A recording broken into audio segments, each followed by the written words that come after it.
Shawn, let me see. Look up. Look straight at me, Shawn. Let's see if I can see any of that. Let's see a big smile, Shawn.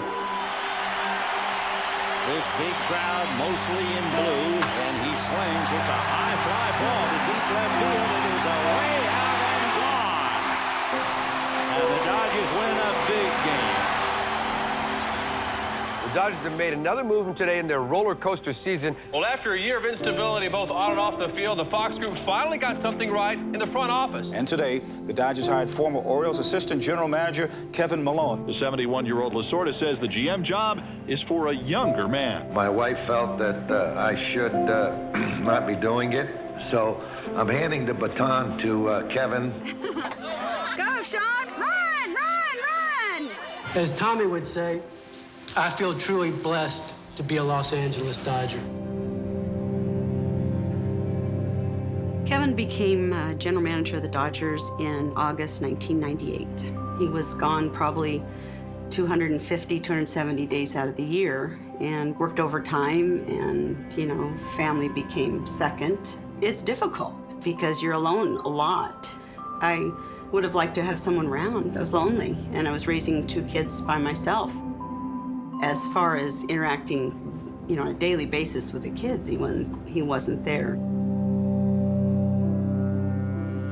Shawn growing up was an amazing kid. He was funny, fun-loving. Shawn and I were not that close growing up. I feel like we were always around hanging out, but on a deeper level, I didn't really know him as well as I should. When I first met him, he was innocent, you know, he had not got that far. But you could tell that there was something he was searching, there was something he was looking for. I think we were really close, especially with Kevin being on the road a lot. We kind of were alone a lot. He did karate, he did basketball, football, golf. He did all the different sports. He enjoyed them. To be completely honest, what it was like when Shawn was born was I was basically focused on other things. I had things to do. I had players to scout. I had a team to help win a championship. I felt like there was more important things. Unfortunately, when I say that now, it makes me sick to my stomach. I think back about being gone all the time and really not thinking much about it, thinking I was a good father because I was providing and giving them all the things that they wanted. I didn't realize until much later that what they wanted was me.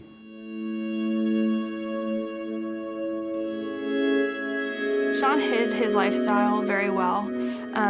It wasn't till the very end when things started, you know, becoming more noticeable. Shawn started getting into drugs probably in high school. I knew he was up to something. I think the norm for most people is to start exploring with substances and alcohol. There's a lot of pressure to, you know, fit in, but I think overall the norm is to start dabbling and start experimenting and just kind of see what else is out there beyond the family household.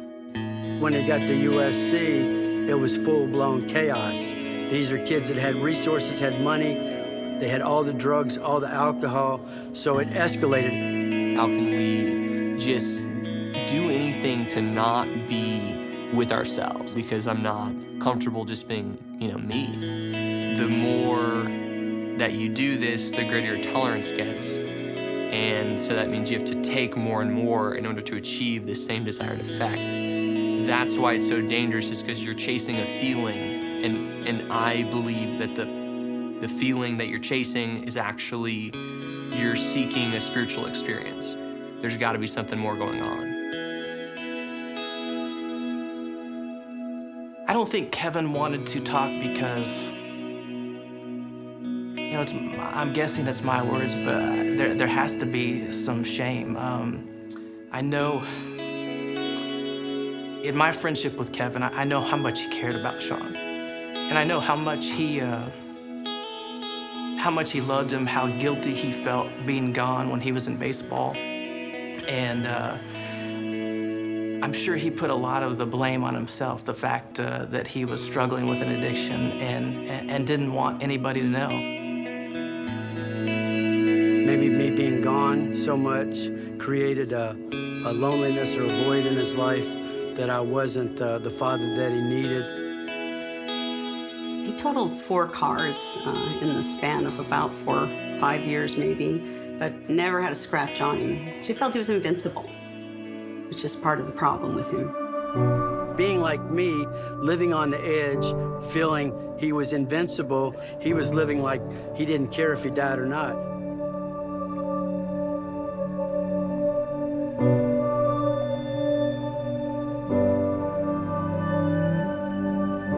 We were living in Santa Monica, and I knew Shawn had taken some drugs, and I didn't want him driving because I didn't want him to hurt anybody else. And so he quickly grabbed the keys and started to run out of the house, and Kevin ran after him. I knew he had some drugs on him, but I knew he had a lot of drugs in his car, and he was leaving, and I wasn't ready to deal with that. He runs out the door, and he grabbed his keys, and I knew he was taking off. So I chased him outside on the driveway. I said, give me those keys, give me the drugs if you've got any on you. And we wrestled, and it was wrestling back and forth, and he ended up throwing me on the ground.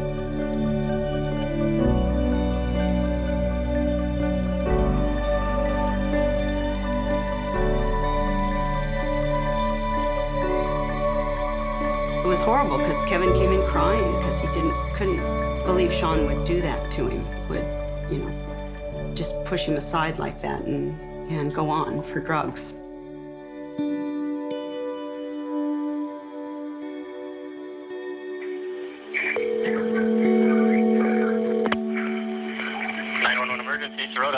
Yeah, my son is like choking and he's not waking up. Hold on, is he turning blue? No, not yet. You know him? Yeah, it's my son.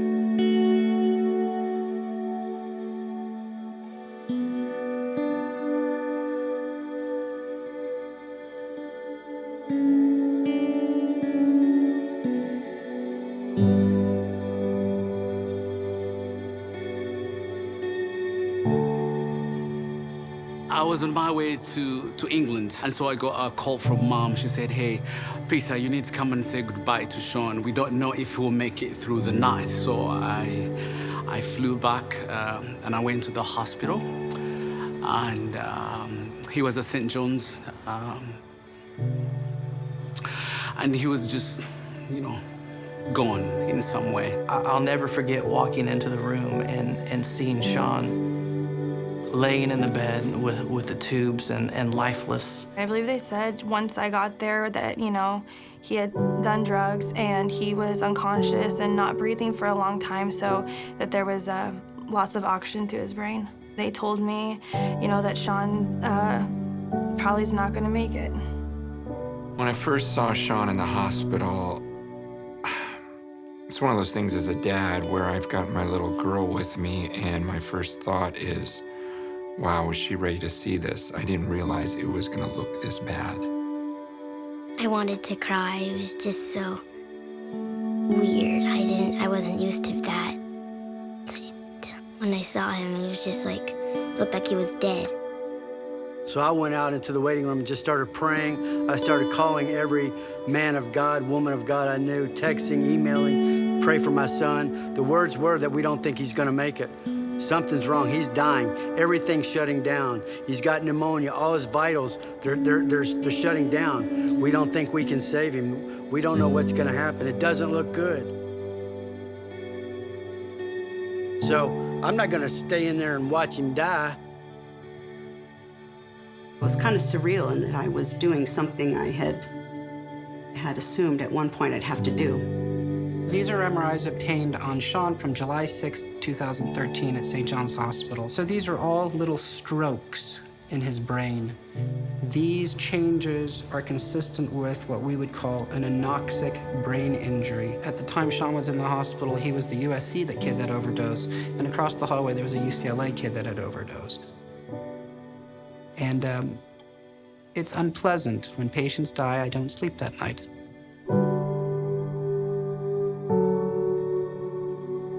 When we admitted Shawn, almost 30 days after his injury, he was still in a state of profound impaired consciousness, and he was completely paralyzed. He was 100% dependent on others for his care. At first, you just kind of go blank when they tell you that your son is gone, and My thought was, he doesn't know the Lord.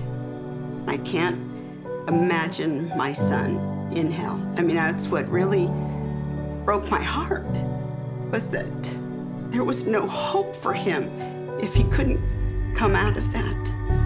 So my prayer then became, God, if he knows you, take him home. If he doesn't know you, I want a full miracle. I need this. The doctors were telling us, we don't think he's gonna make it. He could wake up, but he'd be a vegetable, and that Shawn wouldn't want to live like this. You know, it's best after 30 days to pull the plug on him. So that was really tough.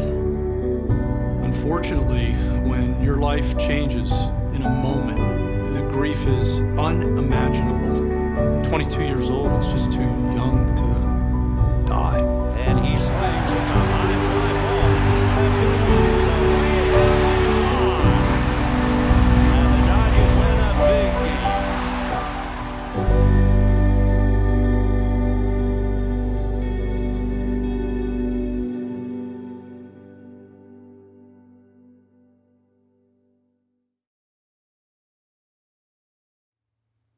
As a pastor, I felt like I was doing a funeral every month at least, sometimes several, because things just end suddenly, unexpectedly. I couldn't understand why God could do that. You knew there was something ahead for him, but all of a sudden,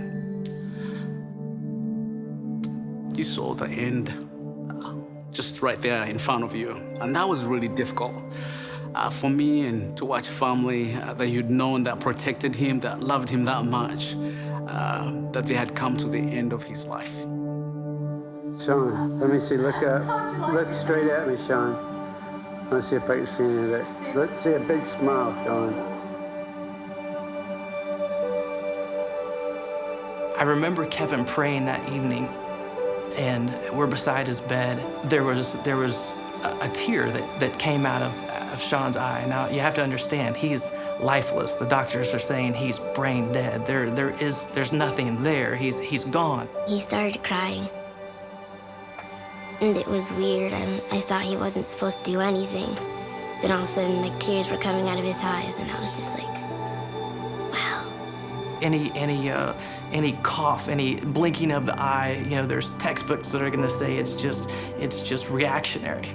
I felt that evening he was communicating to his dad, because his dad was so broken, and he loved him so much, and he was just crying out, just saying, God, just save my son, just save my son.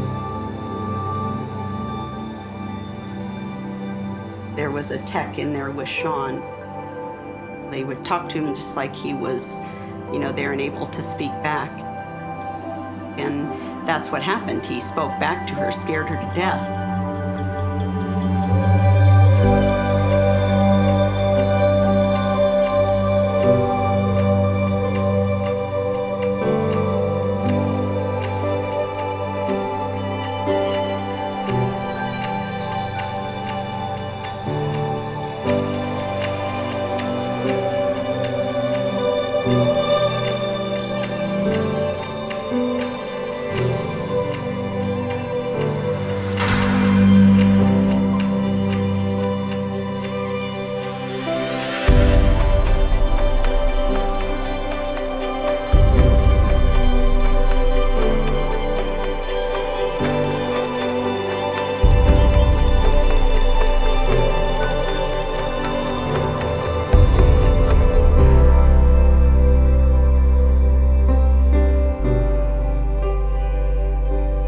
My name is Shawn Malone, and my age is 25 years old.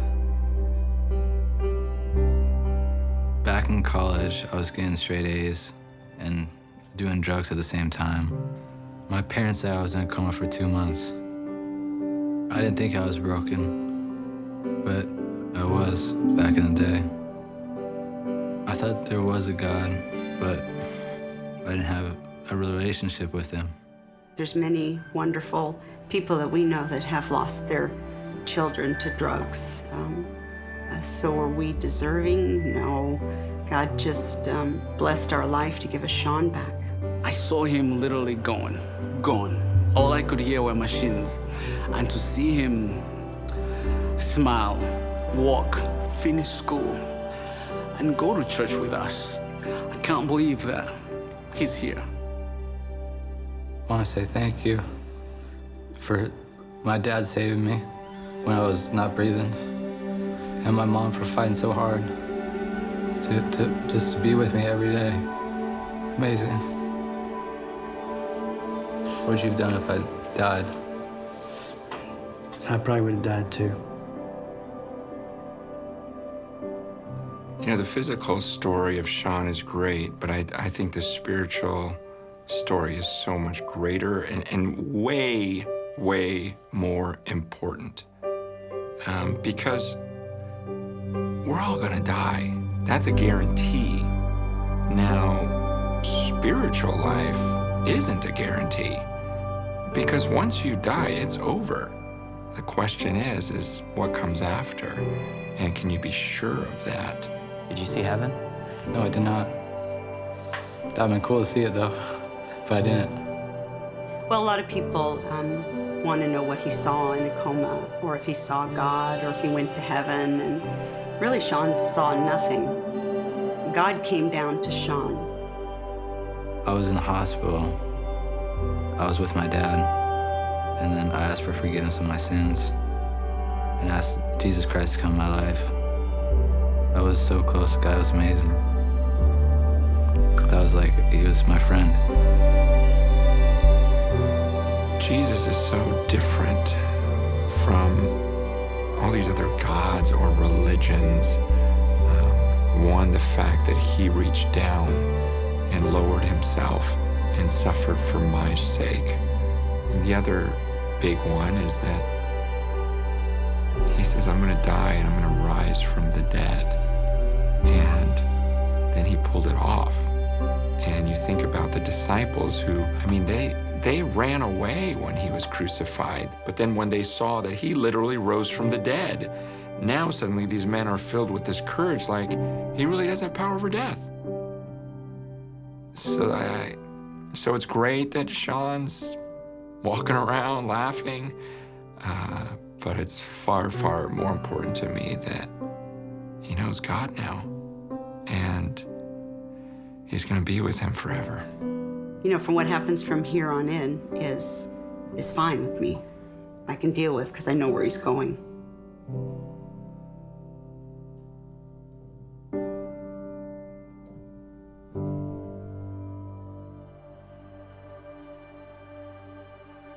I never thought we'd be doing this a year and a half, 2 years ago. Yep. I thank God that we can play catch again. Yeah. Right here.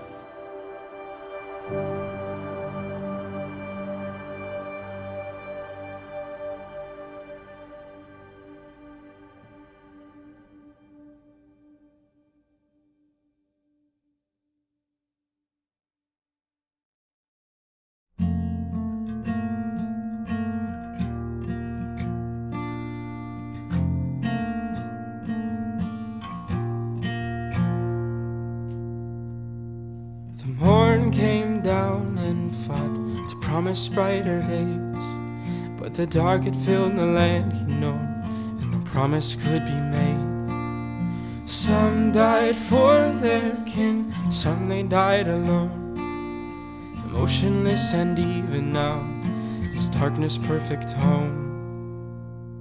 Darkness drowns, leave me drown.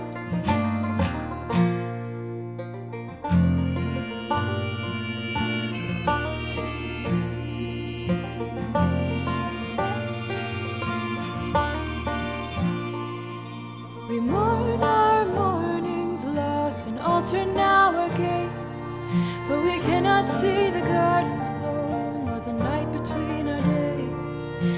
Hear our desirous hearts calling out in pain to rid ourselves of darkened homes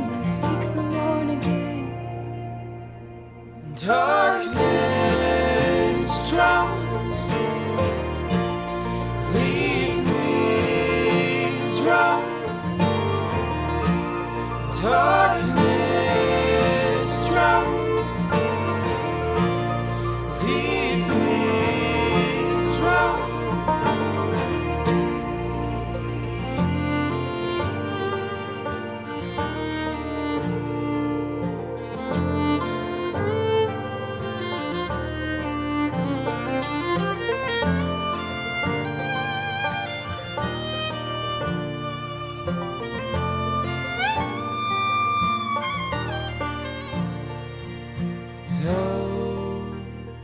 The dark will seek your ransomed hands.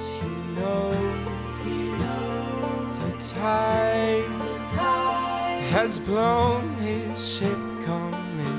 The beacon shine.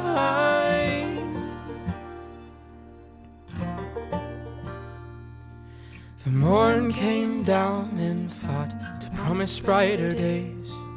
Though the dark had stayed a little while, the morn it soon became.